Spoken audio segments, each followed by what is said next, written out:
भैया दूज। भैया दूज एक बहुत ही प्यारा सा त्यौहार है जो हर एक भाई और बहन के बीच में प्यार को बढ़ाता है। तो चलिए सुनते हैं भैया दूज की कहानी।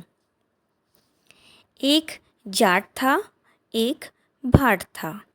जाट की बहन थी और भाट की बहन नहीं थी। भैया दूज का दिन आया। जाट ने कहा, आज भैया दूज है, मैं अपनी बहन के यहाँ जा रहा हूँ। तो भाट ने बोला, मेरे तो कोई बहन नहीं है, मैं भी चलता हूँ, मैं किसी को मुँह बोली बहन बना लूँगा। वे दोनों चल दिए। आगे चलकर जाट अपनी बहन के यहाँ रुक गया।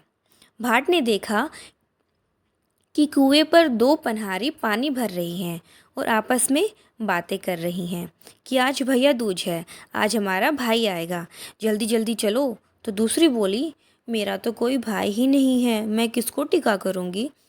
भाट वहाँ पर ये सब बातें सुन रहा था। पनिहारी पानी लेकर अपने घर चल दी। पीछे पीछे भाट भी चल दिया। वह घर आई, मटका रखकर चरखा काटने बैठ गई। तो भाट भी उनके घर पहुंच गया और बोला, जीजी राम राम। वह जो खड़ी हुई तो चरखे का तार टूट गया। वो तार नहीं जुड़ा। वह भाई से अब कैसे मिले। वह भगवान से प्रार्थना करने लगी कि तार जुड़ जाए तो मैं भाई से मिलूं। तार जुड़ गया। वह भाई से मिल ली।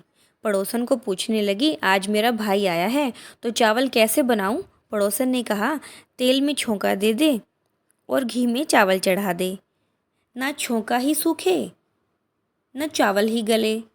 भैया भूखा बैठा रहा। भाट मन में सोचता है कि मुँह बोली बहन है, सगी बहन होती तो अभी तक खाना खिला देती। इतने में ससुर बाहर से आता है। ससुर कहता है कि कोई अक्लमंद बहू होती तो गोबर मिट्टी से चौका लेपती और पानी में चावल चढ़ाती। अब उसने वैसा ही किया। मिट्टी से चौका लीपा और पानी में चावल चढ़ाए। अब चौका भी सूख गया, चावल भी पक गए। अब उसने अपने भाई को खाना खिलाया। भाई को रहते हुए 3 दिन हो गए। भाई कहता है कि बहन अब मैं घर जाऊंगा। बहन मना करती है, लेकिन भाई कहता है कि अब तो मैं जाऊंगा। बहन ने सास ननद की चोरी से रात को चावल पीसकर पिन्नी बनाई और अपने भाई को दे दी, तो उसमें सांप पिस गया। पिन्नी लेकर भाई चला गया। सुबह उठकर देखती है कि उसमें सांप पिसा हुआ है। सांप को पिसा हुआ देखकर बहन भाई के पीछे पीछे जाती है। नदी के किनारे पर आकर देखती है तो उसका भाई मरा पड़ा होता है। बहन तो वहीं बैठ जाती है। 12 साल तक बहन भाई का सिर अपने घुटने पर लिए बैठी रहती है। कीकर बोलती है, कांटे काट कटेली, कांटे लागा फूल, फूल तोड़ माथे लगा, जगह सोवती बीर। बहन कहती है कि एक बार और बोल। फिर वह बोलती है। बहन फिर कहती है कि बहन एक बार और बोल। तो कीकर तीसरी बार बोलती है। तब बहन फूल तोड़कर भाई के माथे से लगाती है तो भाई खड़ा हो जाता है और कहता है, बहन मैं तो बहुत सोया। बहन कहती है, तुझे तो 12 साल हो गए सोए हुए। भाई बहन से कहता है कि अब तुम अपने घर जाओ। भाई, मैं घर कैसे जाऊं, मुझे तो 12 साल हो गए। सेज भरतार छोड़ा, पूत पालने छोड़ा, दूध औंधता छोड़ा, मैं घर से भागकर तेरे पीछे चली आई। अब तो भाई मैं तेरे साथ ही चलूँगी। वहाँ से दोनों बहन भाई चल देते हैं। रास्ते में बहन को प्यास लगती है। वह भाई से कहती है, मुझे प्यास लग रही है। भाई बोला, यहाँ पर कहीं पानी नहीं है, आगे चलते हैं तो बढ़ई किवाड़ बना रहा है। भाई कहता है, बहन वहीं से पानी पियाओ। जब वह पानी पीने जाती है तो बहन पूछती है कि यह किवाड़ किसके लिए घड़ रहे हो। बढ़ई कहता है कि तुम अपना काम करो। नहीं, मैं तो पूछ कर ही जाऊंगी। तो बढ़ई कहता है, एक बुढ़िया है, जब वह मरेगी तब उसकी छाती पर यह किवाड़ जड़ेंगे। वह पूछती है कि इसका उपाय क्या है। वह बोला, उसके 7 बेटे थे, 6 मर गए, अब 7वें की बारी है।